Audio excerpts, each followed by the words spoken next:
Good morning, sir.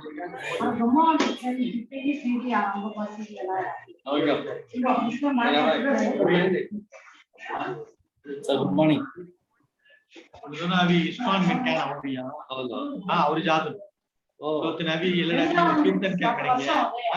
it in to ban the drug or put it in a, scheduled drug, something like that. That is a kind of prevention will be taken nationally. So first, let me explain what is ADR. We have all studied in pharmacology. That is, when you take a drug at normal dose, suppose you are taking a paracetamol 5 mg and experiencing some kind of illness, that is maybe some itching or maybe some swelling or vomiting, whatever it is, just 5 mg of paracetamol, 5 mg of ciprofloxacin, whatever it is, normal dose at a normal route, the drug may cause some bad effects to the patient. That is called adverse drug reaction. For example, I given here ciprofloxacin 5 mg causes angioedema. Angioedema is a swelling of subcutaneous layer, fluid accumulation between the cutaneous and subcutaneous layer, which causes swelling of the subcutaneous layer underneath the skin, like this, which is called angioedema. So just 5 mg of paracetamol, normal dose of paracetamol, the patient taken on oral route, normal route, which causes this reaction is called adverse drug reaction. That is ADR. And ADE, what is ADE? ADE means when you don't find any relationship with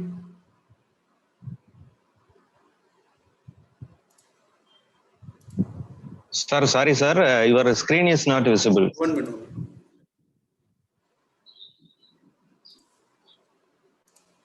No, okay. No, sir. No. Now Screen is not visible, sir.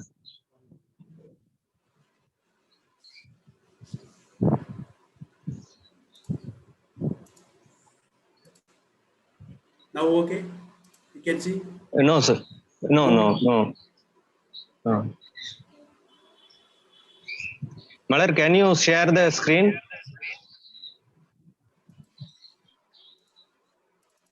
Now okay. Yeah, now it is Yes, okay, sir. we can able to see. Okay. Now it is fine, okay. fine. So adverse drug event is when we don't find any relationship between the drug and the ill effects that the patient is complaining. When you could not relate the adverse drug reaction, that is an illness of patient with the drug, it is called adverse drug event. For example, we take furosemide.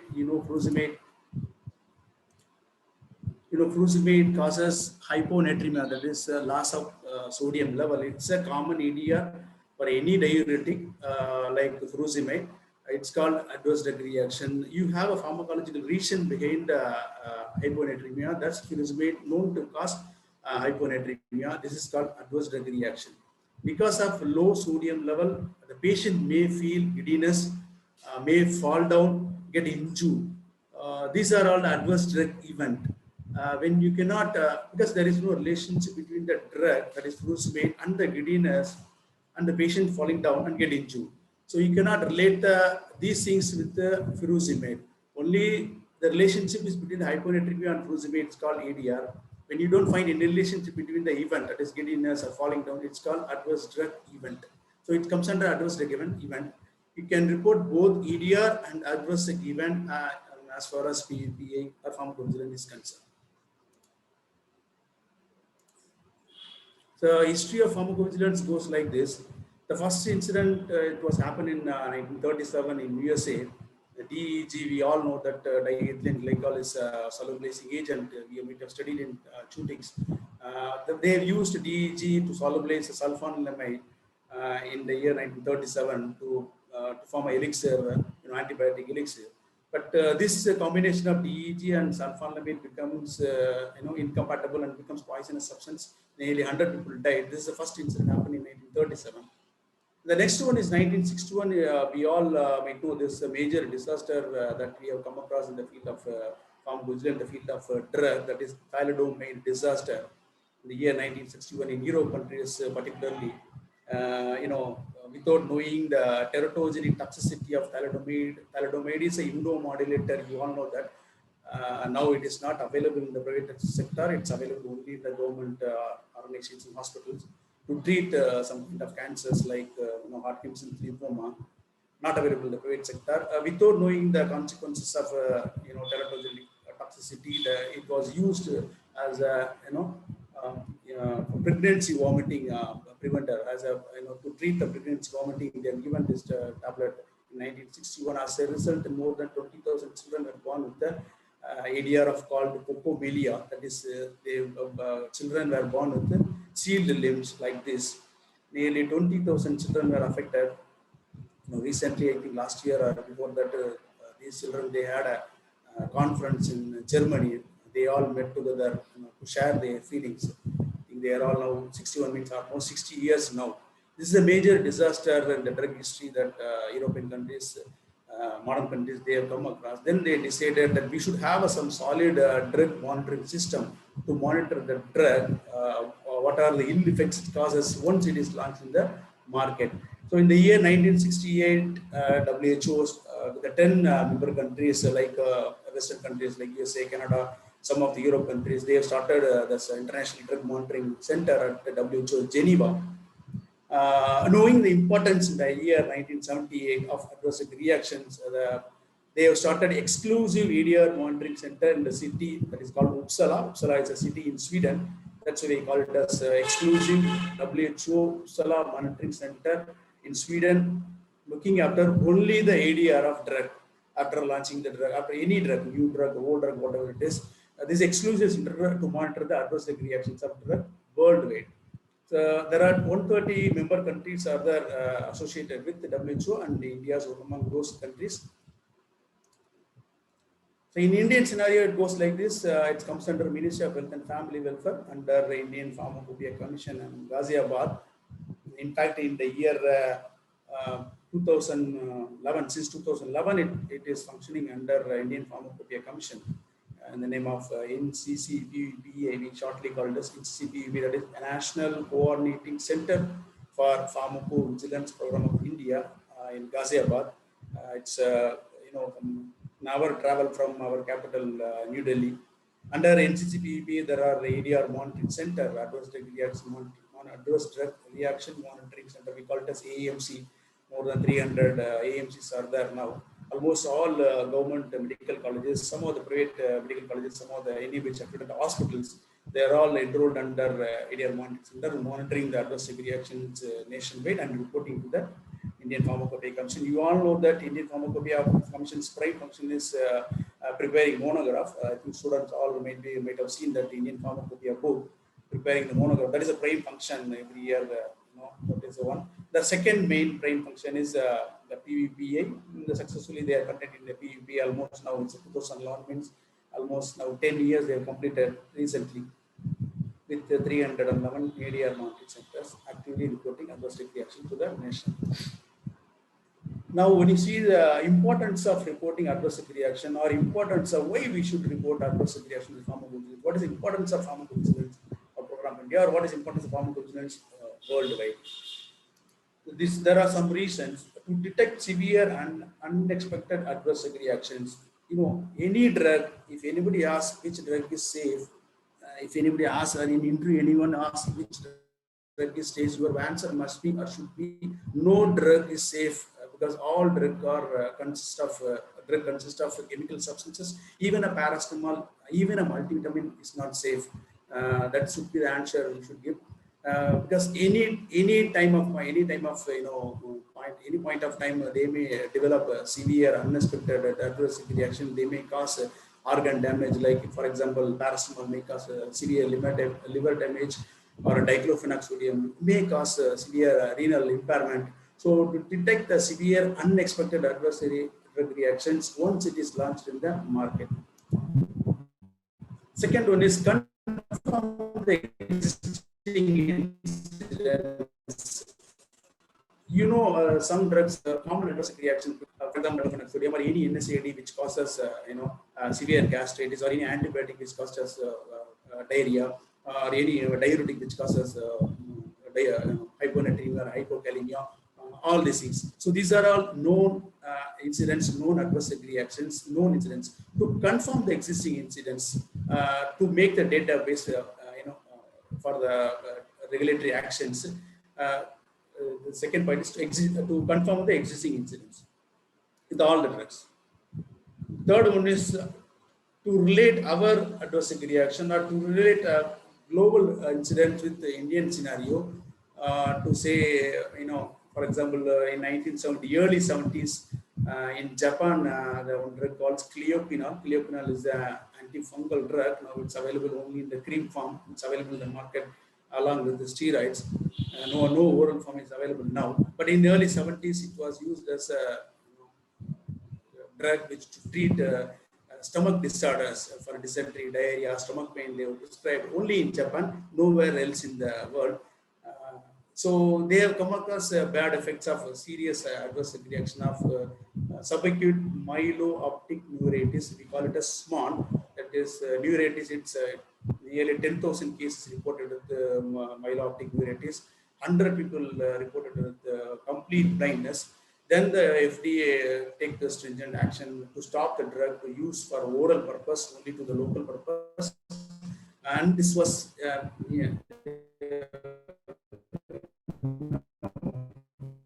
information was shown into the local purpose, and we have no data in India whether we have used cleopenal orally or not. No data at all. The second one is, if you want, I can mention pioglitazone. Recently, you all know that which causes bladder carcinoma. And almost in European countries, USA, Canada, and all, it's banned drug, but still we have it in our market, as we have not reported, maybe 1 or 2 reports for carcinoma bladder we have reported. That too, report was not clear. It's not a clear PACA report. So still it's available. The fourth one is to make the clinical trial data complete. As you all know that clinical trial phase 1, phase 2, phase 3, even after 3 phases, we are not supposed to say that drug is PACA, which will not cause any kind of adverse reactions, as the clinical trial data will not include the vulnerable population like pediatric patients, pregnant women, elderly people, or patients with multi-morbidities, many diseases. So when these kind of people will not include in the clinical data, we are not supposed to say that clinical data is a complete data for a drug to launch the market. Even after launching in the market in the post-marketing surveillance in phase 4, it is essential, it is imperative to monitor the adverse reaction, what it causes in these kind of vulnerable populations. That is most important. Then only the clinical trial data become complete. It may not become complete even after 10 or 20 years after launching the drug. To reduce the economic burden for the individual of any country and the government, to say, to treat any anti-epileptic like the phenytoin and carbamazepine, these drugs tend to cause, very frequently tend to cause serious cutaneous skin reactions like Stevens-Johnson syndrome and other kind of toxic epidermal necrolysis 10. So to treat these kind of serious cutaneous adverse reaction, it may take minimum 2 weeks to 1 month for a patient. Suppose the patient goes to the private hospital, minimum of 2 weeks to ICU care, and after that, sometimes the patient may die. We have seen the cases, not recovered cases from the serious Stevens-Johnson syndrome and toxic epidermal necrolysis. So for a patient, if they go to the private hospital, minimum of expense 2 to 3 lakhs will come. Suppose they come to the government hospital, it's expense additional burden for the government organization to treat the patient, keep them for 1 month in ICU, all the antibiotic, drugs charges, electricity, so many things. So to reduce the economic burden of a particular individual and the organization, government organization, for the economy of the country. And then the polypharmacy, the sixth one is polypharmacy. You all know that polypharmacy is a major factor that we should monitor. Polypharmacy means you all know that a drug of 5 or more than 5 patient almost diabetic elderly people with cardiac problems, with renal problems, they might be taking minimum 5 to 10 tablets.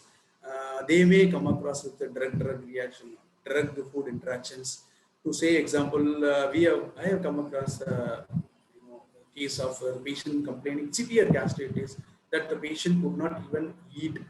Blotting was there. Patient was for the more than a week. Patient was complaining the same thing. I could not even take a single, even take a chip of water. That kind of gastritis, severe gastritis, vomiting. Then after analyzing, what we found out was the patient was taking two kinds of calcium tablets. One was prescribed by the diabetologist. She was taking for many years. The other one, recently, the patient was taking prescribed by the orthopedic. She went to the orthopedic for the arthritis problem. So the doctor prescribed the calcium. Then unknowingly, the patient was taking double calcium supplements and end up with a severe gastritis. So then we intervened and then we stopped one calcium tablets, asked the patient to one calcium. To say one more example, the patient was complaining severe lethargicness, laziness, sleepiness in the morning. Then we found out the patient was taking two kinds of methylcobalamin, one in the morning and one in the night, the multivitamin. And obviously methylcobalamin, that it causes lethargicness, sleepiness. So these are the polypharmacy effect that we should counter. The last one is categorization of adverse drug reaction in patient information leaflet. You might have seen the patient information leaflet. The ADR might have categorized ADRs like common ADR, uncommon ADR, then rare area, very rare area, then not known categories. So depending upon the number of reports, depending upon the number of database, when the database increases for a particular drug, for a particular reaction, we can schedule the adverse reaction from not known category to known category, from rare category to uncommon category, from uncommon category to common category. I think you all know that common category means 1 in 10 patients suffers the same adverse reaction, means it's a common category. 1 in 100 to 1 in 1000 means it's uncommon. 1 in 10,000 to 1 in lakh means it's a very rare category. So you can categorize ADR adverse reaction based upon the number of reports, based upon the database build-up. That's why we keep on requesting clinicians, we keep on requesting healthcare professionals, please do report adverse reaction to categorize, to make it familiar with the adverse reaction. So these are the reasons we must, report adverse reaction. We must concentrate on pharmacovigilance. Now all the pharmaceutical companies and hospitals, they keen on reporting adverse reaction and monitoring the ADR to safeguard the patients in our country. So who can report? You all know that as a healthcare professionals, the pharmacists, dentists, nurses, clinicians, even a consumer can report. This is a highlight point I would like to say, that this is a consumer reporting form. It's available in IPC website, that is in local language, 10 vernacular local language it's available. Even it is there in Tamil also. Even a layman can report the ADR. It's available in 10 languages like Hindi, Tamil, Malayalam, Kannada, Oriya, Gujarati, like that. So it's available in our website, that is www.ipc.gov.in. That is IPC website. You can find all these informations relating to how to report, where to report, all these things. So where to report, we have a toll-free number, that is 1-800-180-3024. Anytime you can report, call and report from Monday to Friday. We have a mobile app in Google Play Store. You can download and report adverse reaction related to the drug and the vaccine, as well as medical devices induced adverse reaction, that is coming under MVPA, that is Material Vigilance Program of India. That is medical devices induced uncomfortable. Medical devices means comes syringes, catheters, stent. These are all coming under medical devices. So these kind of medical devices induced illness, induced discomfort can also be reported to through mobile app to the MVPA, that is Material Vigilance Program of India, MVPA. Or else you can report to the near ADR monitoring center in your city. This is a typical form. I'm not going to the detail of all these things because it will take much time. So you can download this form and you can all this information related to the patient, the drug, what kind of drug you are given, what kind of EDR, what dose you are given, any concomitant drug, what action that clinician are taken, whether the drugs withdrawn or not, what kind of EDR, it is serious EDR, patient is died or life threatening or any medical history is there. So all those things are there in this form with the reported details. This form also you can download it from our IPC website, that is www.ipc.gov.in. It's there. You can go through it. Then regulatory action based upon the ADR database. Pharmacovigilance is for reporting the ADR only. They will not take any regulatory action based on the suggestions from the Pharmacovigilance from India. CDSCO, that is Central Drug Standard Control Organization, they take the regulatory action based on the reports. So if it is a minor reaction, you all know that all the manufacturers requested to include those ADR in their patient information leaflet. If it is serious ADR means which causes any organ damage, like paracetamol causes liver damage, or diclofenac causes renal damage, or Nimesulide causes liver damage. So those are serious ADR. That is when it is an organ damage. Block box warning will be given. You might have seen in paracetamol boxes, that is there will be a block box warning stating that this drug causes liver damage. The same serious ADR causes frequent death. Number of death is low. For example, PPA induced cardiac arrhythmia or cerebral hemorrhage. PPA, you all know that phenyl propanolamine. It's a OTC nasal decongestion drug. Was used for many years, many decades in the OTC product for the normal rhinitis, cold symptoms. And finally, with a lot of reports with the cerebral hemorrhage and congestive cardiac failure, PPA was banned. So when the serious reaction causes severe organ damage, which leads to death, then the drugs will be banned. There are many serious adverse reaction caused death. Drugs were banned, like for example, PPA said, and then Serivastatin, that is HMG-CoA reductase inhibitor, for hyperlipidemia, which causes, all statins causes muscular destruction, myalgia. It's a common area for any, even atorvastatin, rosuvastatin. But this Serivastatin particularly causes serious muscular destruction, which is called rhabdomyolysis. So when there was a mini report for rhabdomyolysis, complete muscular destruction, that the patient could not even move the muscle. So such a condition was excited or reported, then the drug was banned. So these are some of the list. If you want a complete list, you can visit our IBC website and you can download all the drugs and the reason why they are banned. Then all the stakeholders will be informed regarding the regulatory action. Stakeholder means every citizen of this country is a stakeholder, not only the healthcare professionals, not only the doctors, not only the pharmacists. Every citizen of this country comes under stakeholders. Everyone will be informed about the regulatory action. So coming to the career path, so as far as qualification for pharmacovigilance is concerned, minimum we need PG, any pharmacy, informed with any specialization, not particularly this one, any specialization, or PharmD as far as pharmacy is concerned. Even doctors are eligible, MBS doctors are eligible, dentists are eligible, various dentists. Then physiotherapists, PPTs, they are also eligible for pharmacovigilance professionals. To start with, if you are a fresher, you can start the career with the junior pharmacovigilance associate. Then the next step is pharmacovigilance associate.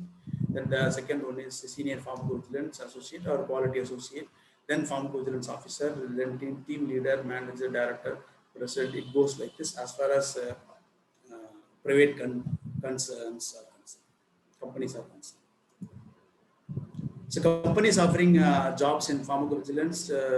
First I would like to say the Pharmacovigilance Program of India, that is under Indian Pharmacopoeia Commission. So they are offering a junior pharmacovigilance associate for the freshers with the qualification which I was mentioned earlier. And then when they come to the pharmaceutical company, there are many pharmaceutical companies and software companies. They are offering pharmacovigilance job opportunities. And and then medical colleges and hospitals, NABH-accredited hospitals, then some regulatory agencies, they are also offering pharmacovigilance jobs. These are some of the pharmaceutical companies. There are many. I have listed very few, like Abbott, Aurobindo, the Reddy's, Hetero Labs, Mylan. These are all the pharmaceutical companies they are offering. Then software companies, to point a few, Accenture companies and TCS, Paraxel, Pintalis, HCL, TCS. And then, as I said, in government institution, CDSO, Central Drug Standard Control Organization, they are also recruiting. They have a separate pharmacovigilance department. They are also recruiting pharmacovigilance associate as well, and then IPC, as I said earlier, and then NABH accredited hospitals. They recruit clinical pharmacists. They clinical because they must have one clinical pharmacist as far as NABH accredited. NABH means National Accreditation for Board for Healthcare Providers. So when the hospital goes for NABH accreditation, they must recruit a person to monitor the EDR, to report to the PA in the name of clinical pharmacist. This is the growth of your career. Recently when I encountered that recently they are paying for junior pharmacovigilance around 3 to 4 lakhs per annum they are paying. Then when it goes to pharmacovigilance, will be around 5 to 6 lakhs. When it goes to senior, will be around 9 to 10 lakhs. Growth will be like this in industries, in private organizations, as well as in regulatory agencies. So why there is a growth in pharmacovigilance? You all know that we have very good information technology infrastructure. We have large number of pharmaceutical companies in India. If I'm not mistaken, more than 15,000 companies we have, around 15,000 companies we have in India. Number of diseases also more in India, and then patients, number of patients, number of disease, as well as the healthcare persons like us, qualified manpower, pharmacists, we have huge quantity, and operation cost is very low when compared to European countries. That is the reason why pharmacovigilance is growing in India. So these are the career path that I mentioned. Good points. So these are some adverse reactions that I have come across when I was with the PEI at Madurai Medical College. This is a Stephen Johnson syndrome we have reported for carbamazepine, that is anti-epileptic.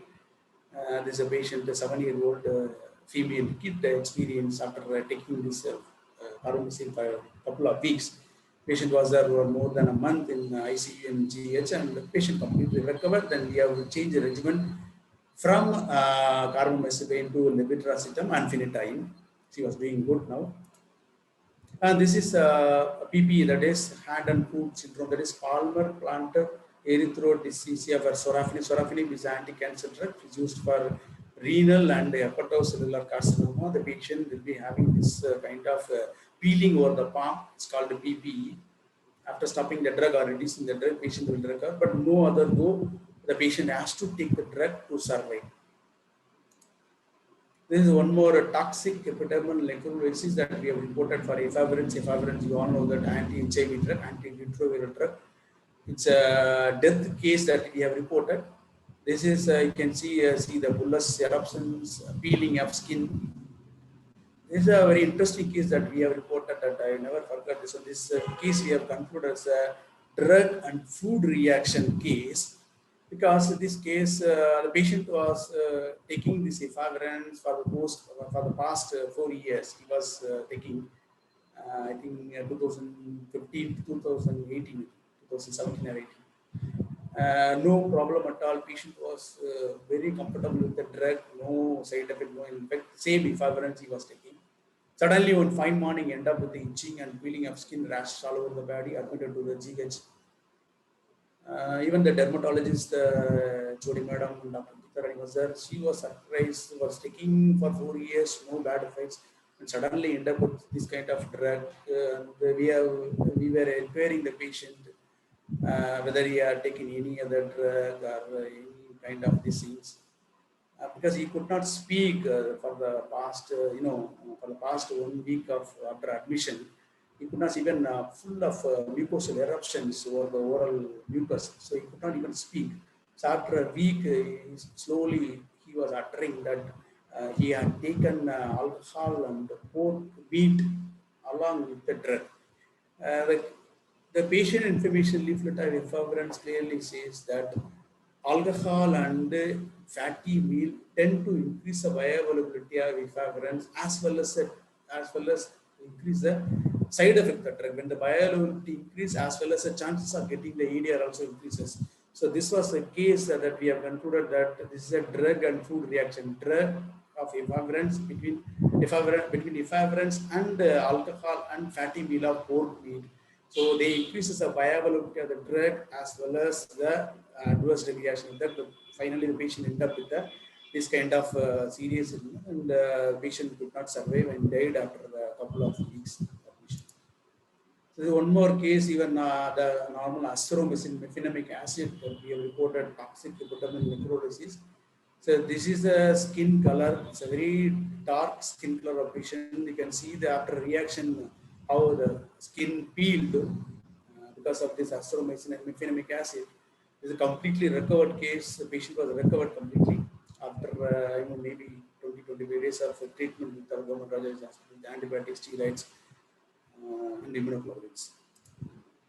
This heterotoxic, you know that NSAID caused toxic epidermal necrosis. This is NICE plus, that is nimesulide paracetamol.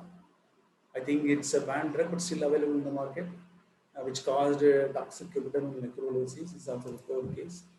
One more oral diclofenac potassium sodium tablet, which caused bullous eruption. You can see the peeling of skin, and you can see the bullous also, fluid accumulation over the palm and plantar. This I already seen the angioedema, ciprofloxacin. One more drug eruption due to ciprofloxacin, drug eruption and fluid accumulation between the, above the fingers. One more Stephen Johnson syndrome. We have put amoxicillin glavulinic acid for a 12-year-old boy. It's a completely recovered case after a couple of weeks in ICU admission in Government Radiology Hospital. So one more injection site. This is administration error. When you inject docetaxel, is an anti-cancer drug used for many carcinoma like carcinoma breast, carcinoma lungs, carcinoma liver, for all disease. So when you inject, the staff nurse must be careful. You should not puncture the nearby vein. When they puncture the nearby vein, the drug, exclude from the vein and affect the nearby area of the vein and causes injection site extravasation. We call it as injection site extravasation of anti-cancer drugs. Some anti-cancer like docetaxel, paclitaxel, cisplatin. These are the drugs known to cause injection site extravasation due to the bad administration of the drug. This is one more acute generalized exanthematous pustulosis, AGEP we call it, amikacin and neuropenin injection. The patient was administered with these two injections for spondylitis pain, for spondylitis infection, and the patient ended up with, you can see the pus cells all over the body. This is the calamine lotion he has applied. Pus cells, you can see the pustules here, all these things. It's a completely recovered case that we have reported.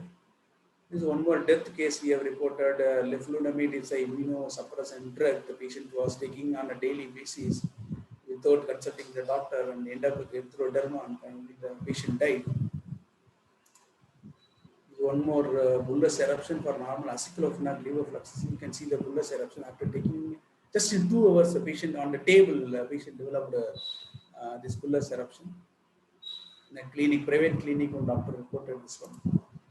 There's, as I said, one injection site extravasation for anti-cancer wind blasting. One more recovered case we have reported from Madurai Medical College, the Raja Hospital, for cefotaxime and cefotaxime. Patient was given oral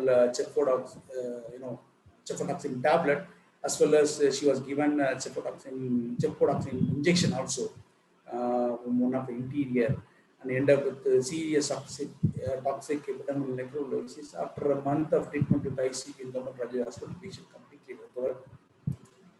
So these are some of the serious adverse drug reaction that I have come across. So thank you so much for giving me the opportunities. Still many more things to talk, but due to the time constraint that I have shared, some very few things with all you. Thank you so much, everyone, for your patient listening. Thank you so much. Thank you all.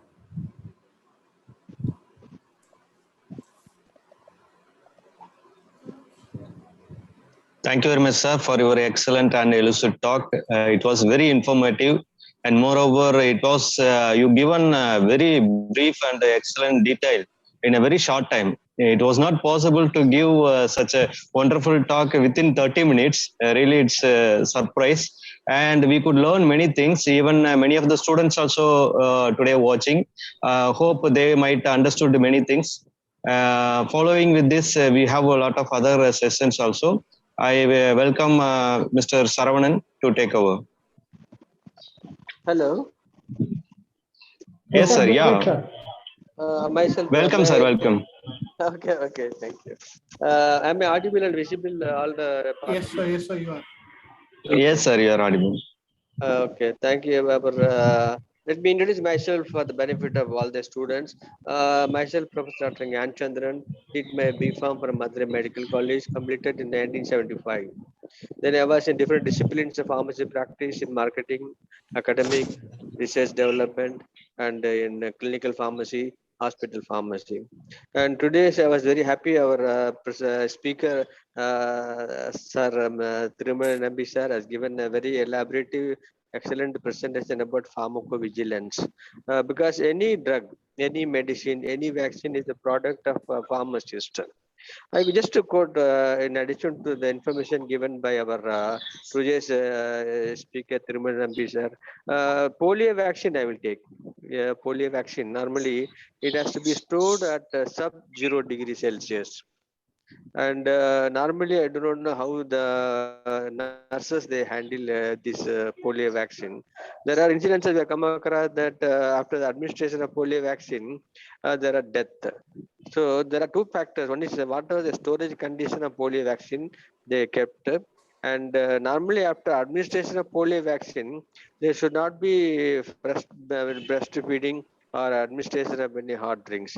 So all these things will produce toxins that may lead to toxic effects and then be lethal and death also. Am I right, Thirumalai sir? Yeah, you are absolutely right, sir. Many things are involved. That administration and storage, all these things. Many things Because, are involved.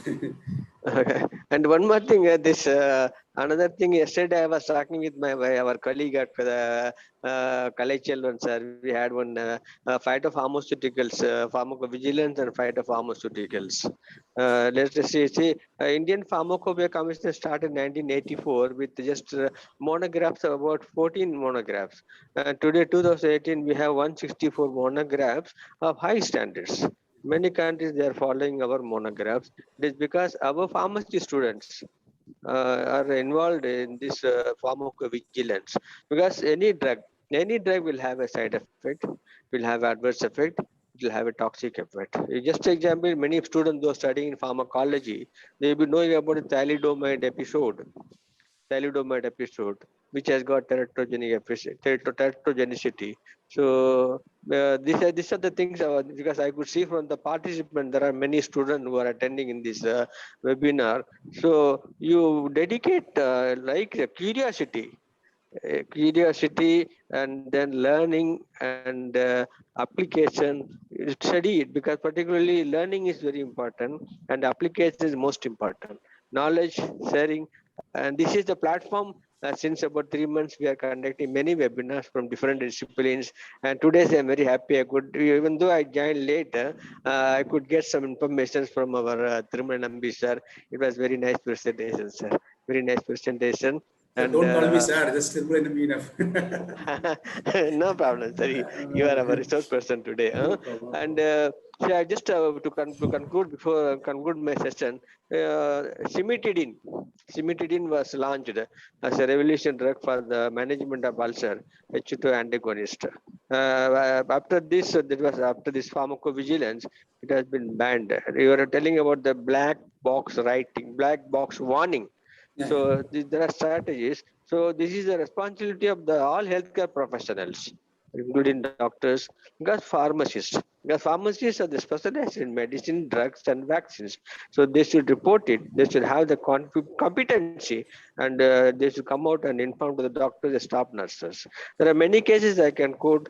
Lot of things are there. And thank you very much, Thirumesh. On behalf of Pharmacy Alumni Association of Madurai Medical College and our entire team, It was a great pleasure. I'd like to convey my sincere thanks to you, sir. Please join Thank you, with sir. us, Thank you so sir. much. Thank you very much, sir. And thank you for our team, Alumni Association. So thank you, sir. Thank you, sir. Okay. Chino, can I take over? Yes, Malak, go ahead and go for a Q&A session. Okay, sir, we have a few questions. Can we go ahead, sir? Yeah, sure, definitely. Okay, my first question is, let me introduce myself. My name is Mallarkannan. I did my Nice to- bachelor's nice to- in pharmacy from 95 to 99. So Nice I've to been meet part you, of a CRO. Nice to talk to you as well, sir. Thank you for joining us today. I've been part of a CRO for a couple of years, so I worked on the pharmacovigilance part of it. So on that note, I want to ask you one thing. Say, as you said, there are lots of people who can join as a pharmacovigilance associate. So what will differentiate a pharmacy graduate from the rest, say like a dentist or a physiotherapist? Or would you advise them to take any other courses like ICH, GCP, or any postgraduate diploma that will help them to kickstart their career? No, MPharm is enough, more than enough. Besides that, PVP is conducting, they were conducting before COVID, they were conducting, I think every alternate month, they were conducting a training session, certified training session, 2 weeks training session on PVP, exclusively PVPA. Okay. That session will cover everything on pharmacovigilance, what is pharmacovigilance, how to assess the cases, how to find out the cases. So that certificate course is enough for pharmacists. One advantage is as a pharmacy graduate, we are all having an advantage that we completely study the drug. Unlike any physiotherapist, even dentist, we completely study the drug. The classification. Pharmacology or pharmacy practice.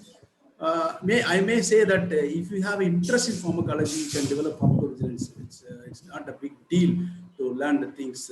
We are almost close to even, I would say, even more than the BBS doctor, I would say. So that's the advantage we have. That 2 week session of PVPA, it's a certificate session.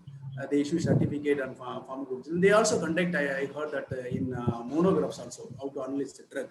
That's a training session also they are conducting. Though that they can attend, the training they attend, they can get the certification and they can acquire the knowledge also on pharmacovigilance. Okay. That will be more than enough. Okay. How can they attend the course? Is it going to be online, or how can they register for the course? I think it's everything is there in the website www.ipc.gov.in. If you go to the website, there is a column pharmacovigilance updates. You can click on that. You can go to the thing. They have mentioned that training session. If at all they conduct any training session, what will be the training session? What will be the fees? Everything will be there in the website. Okay. Thank you, sir. If anybody wants, they can contact me personally also. Sure, sir.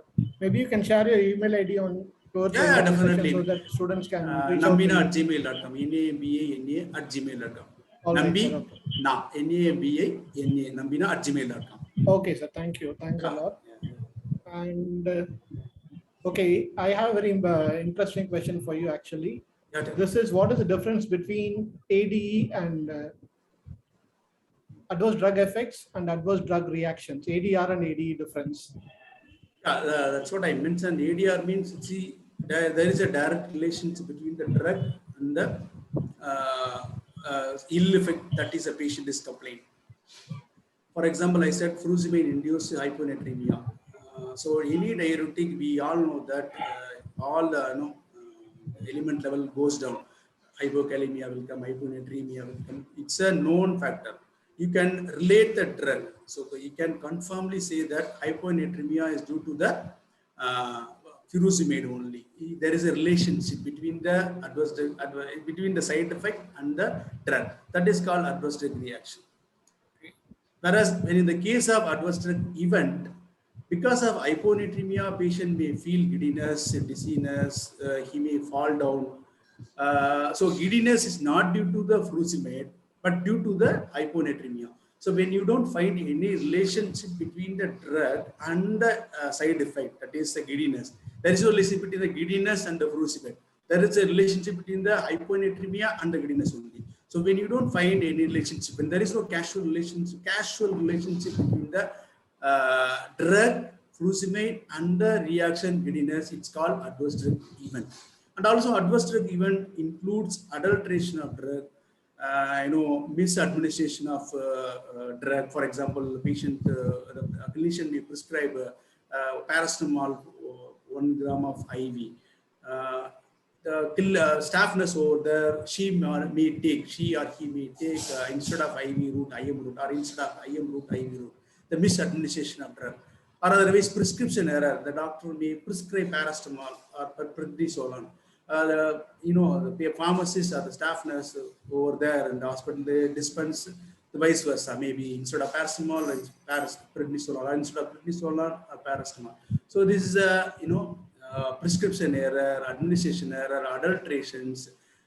These are all coming under adverse drug events. To say one thing, in the year 2014, it has happened. The incident was happening in Chhattisgarh after sterilization. It's in the Google also. You can search with the Google. That is Chhattisgarh ciprofloxacin tragedy. Because this was asked in my interview when I attended the pharmacovigilance interview in 2014.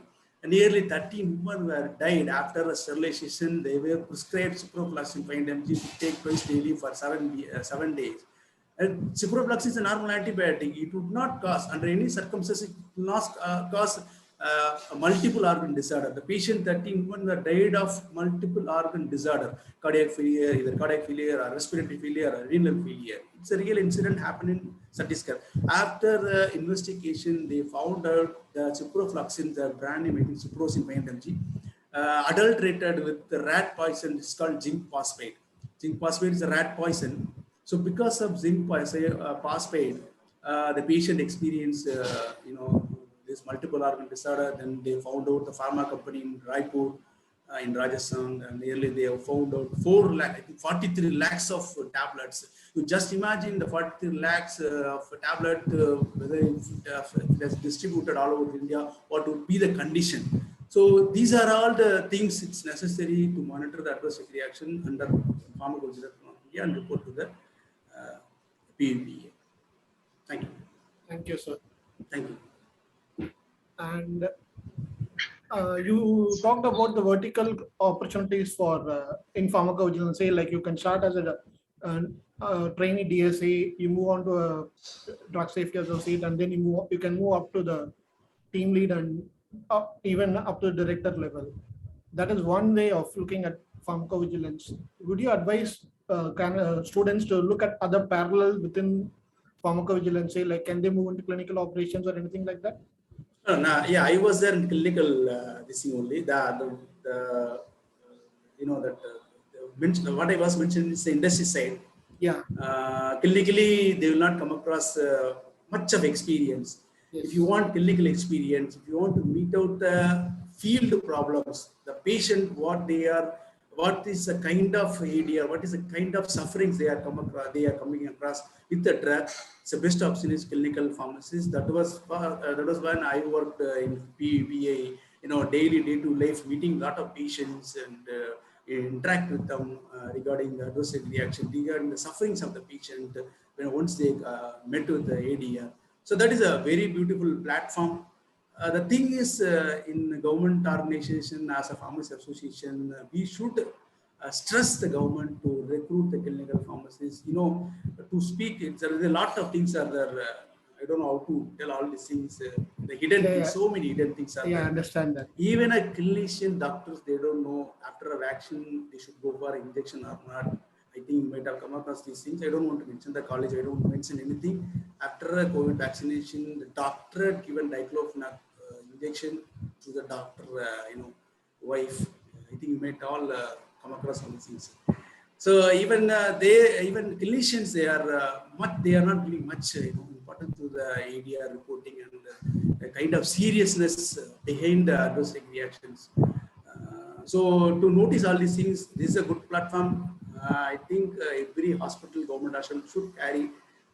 Yeah, if not the department-based clinical pharmacy, at least 1 or 2 clinical pharmacists per hospital will do a very good thing, very many things in the field of pharmacy, that we can do many things to support the clinicians.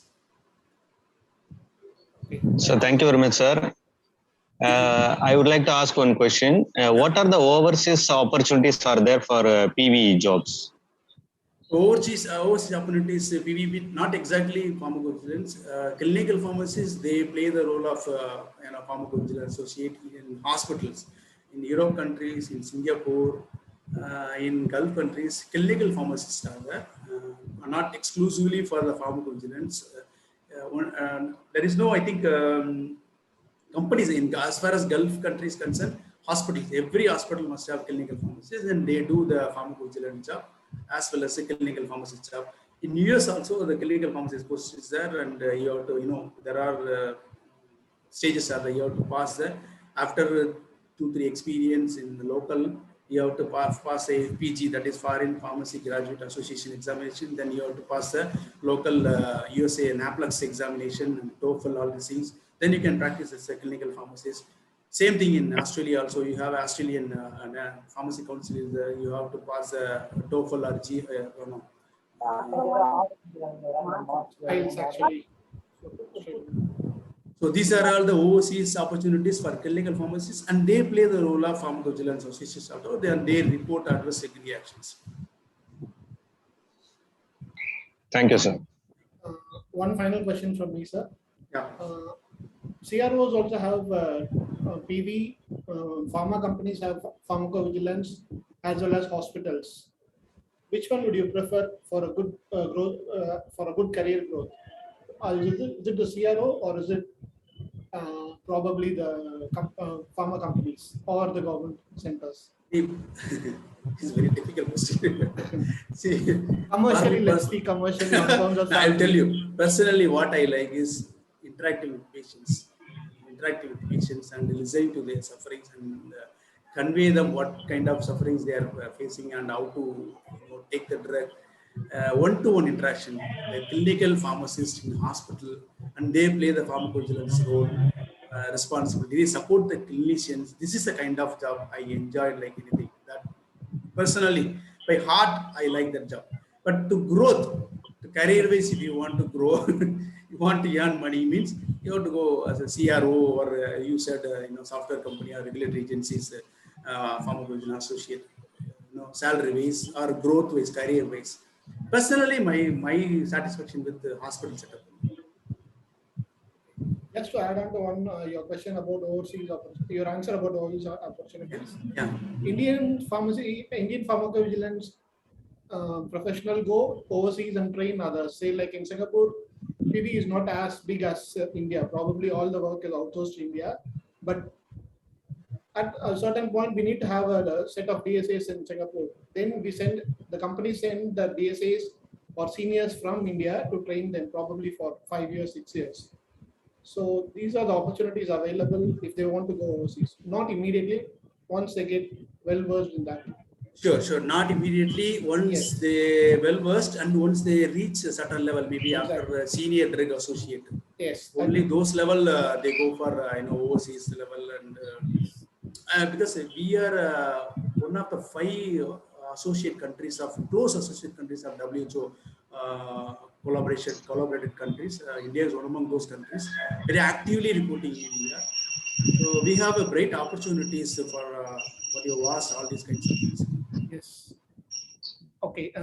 To be honest, this is one career I wanted to pursue after my graduation, but I never had the opportunity to learn about it at that point in time. So I ended up being a recruiter actually. So, but I want to tell students who are here present today, it's a very good career for like if you want to pursue a career in pharmacovigilance, you will never regret it in the future. That's something which I can really tell them actually. True, correct. Thank you. Thank you. Okay, sir. Sir. Yeah. Go ahead. Sir, one question has come in the chat box. Yeah. Mr. Balasubramanian asked, what is the reason that still some of the drugs are available in Indian market, which were banned in Western countries? Yeah, I do agree. But this question you must put in front of the drug control department. Central Drug Control Department, CDSCO, but still Nimesulide paracetamol, it's a banned drug. Nimesulide, ranitidine, paracetamol, it's a banned drug. Diclofenac, ranitidine, minoxidil, banned drug. There are many, irrelevant FDCs are banned, still available. But it is a responsibility of CDSCO, National Drug Control Department, as well as local drug control department. As I said, pharmacovigilance only can suggest a database, suggest a thing with the database. The regulatory action will be taken by the CDSCO. CDSCO has to take the stringent action. Let us see. Hopefully they do. Let's hope for the best. Yeah. Sure. Thank you. Anything else? Thank you, sir. Thank you so much. Mala, can you just display that certificate? Yes, sir. Here's small token of appreciation for you. For your Thank you. contribution, sir.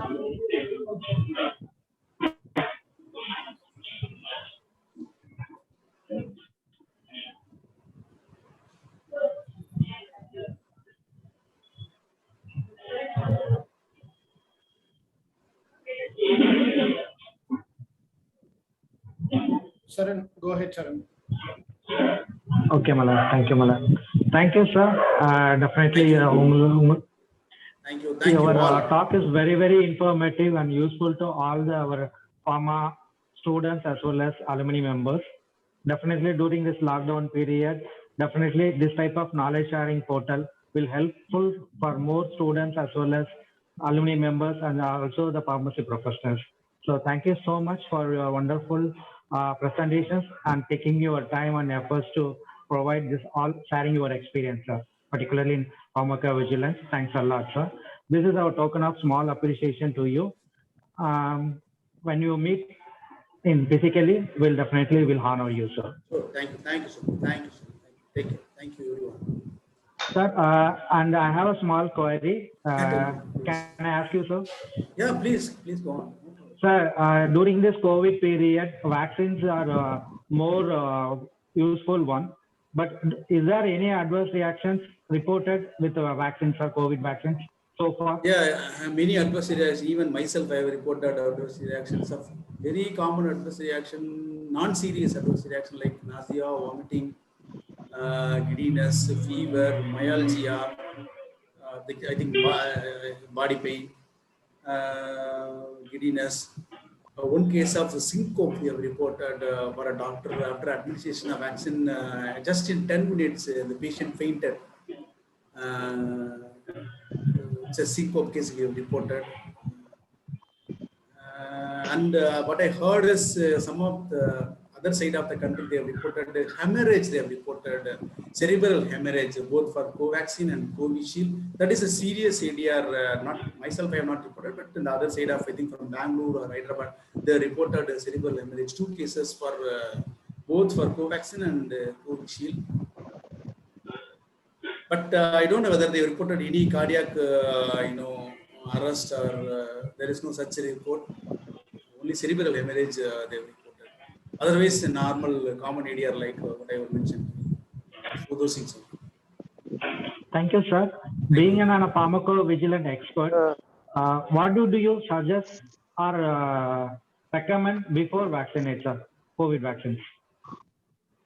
So before COVID vaccination, you are pakka, you don't have any disease, mean you take a COVID vaccine, make confirm that next day is your holiday, you are going to take rest. That is the main thing. Probably on Saturday. Suppose you have rest on Wednesday, you take Tuesday vaccination. On the day of vaccination, take complete rest. Out of 10, I think 5 to 7 cases may come across mild fever in the late evening. Even myself, I experienced fever, giddiness, nausea. It will persist for 1 day, except paracetamol 500 mg or 60 mg, depending upon your body weight.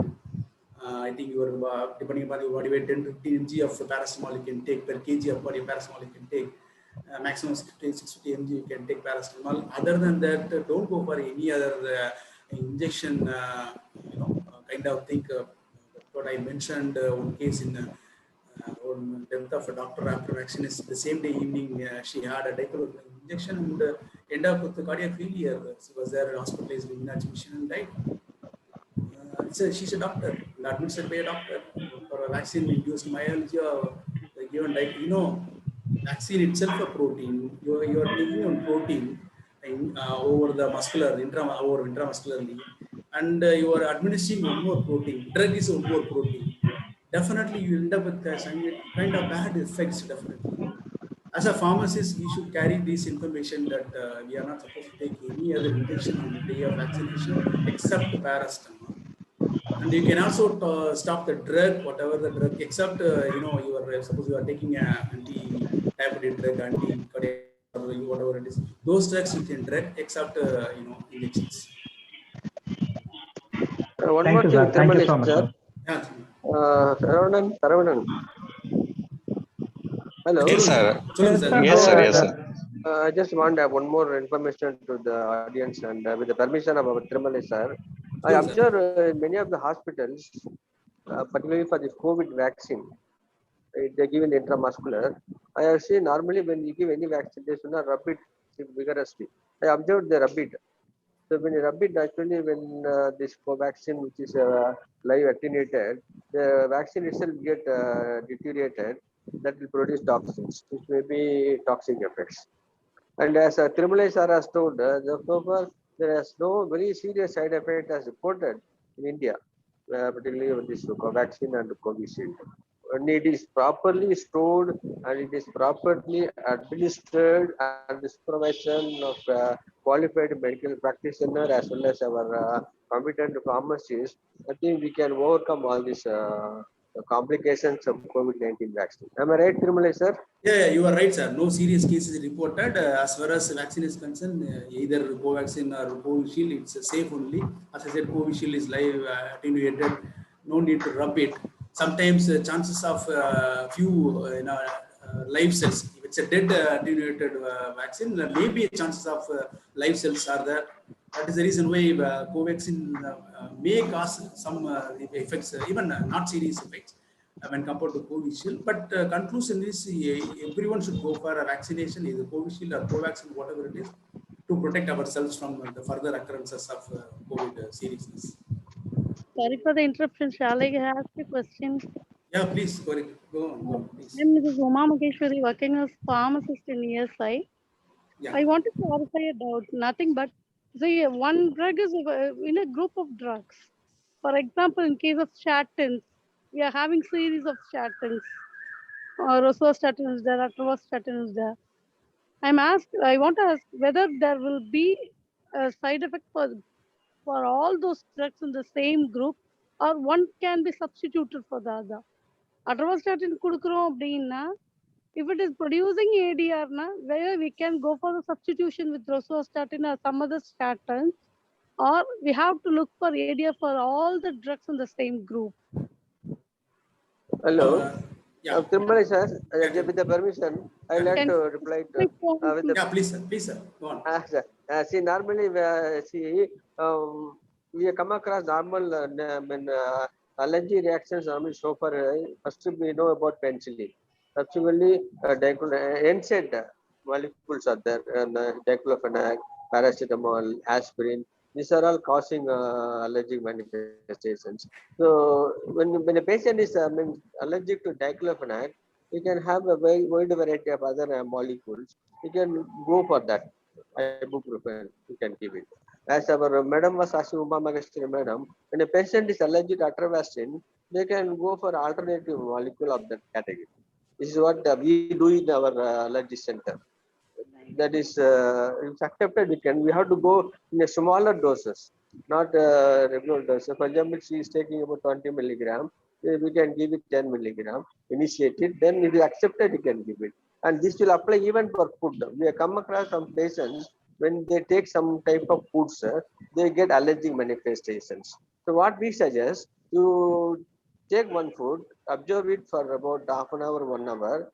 If you produce allergic, then after 1 week, take the same food. Again, if it is allergic, then that food is to be avoided.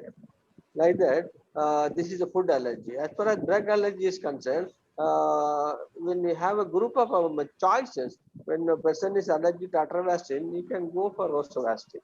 So like that you can change over. I think this will reduce allergy manifestations. Am I right, Tirumali sir? Yeah, you are right, sir. All statins known to cause, some major side effects, myalgia only, well, right from atorvastatin to any statin. As I said, serivastatin was the one which caused serious effect of rhabdomyolysis, complete muscular destruction. So patient may experience myalgia with all statins. As Sir said, you can go with the low dose of 5 mg. What we have noticed was rosuvastatin is comparatively for elderly people. Normally, clinicians they don't prescribe atorvastatin; they go for rosuvastatin 5 mg. Suppose even the patient complained, mean they go for other alternative hyperlipidemic agents like fenofibrate, etofibrate, fenofibrate, they can go for these things, and you can give and you can withdraw the drug and see the ADR. Some cases the ADR acceptance will be there, drug acceptance will be there after some days. The patient acceptance will be there. So normally the patient will not complain after a week or a month of rosuvastatin 5 mg or atorvastatin 5 mg, whatever it is. Only thing is that the patient has to accept pharmacologically, physiologically, it should accept by the metabolism. Otherwise, it is. One more thing, sir. See, we have come across normally for allergy, we give cetirizine. That is normally the rule of the population does come. We have come across cases of cetirizine allergic to cetirizine itself.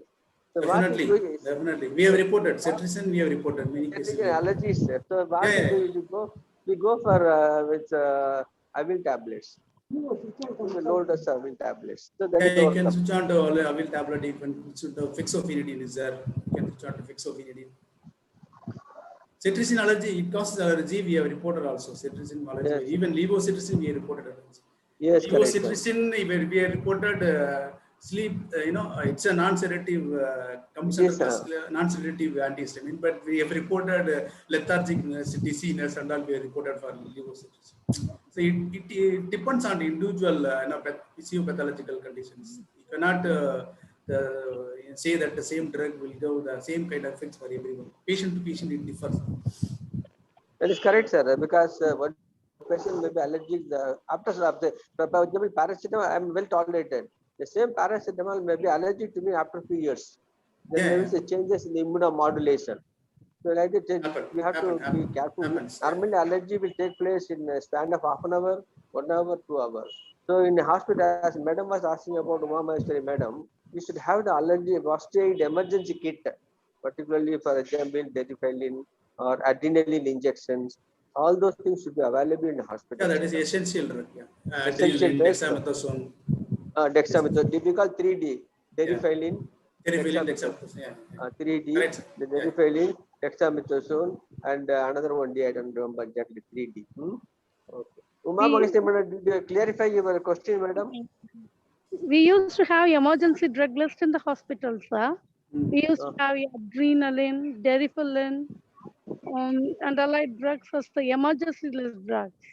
Even if they are not reporting any ADR, it's a common thing that will be present in the hospital.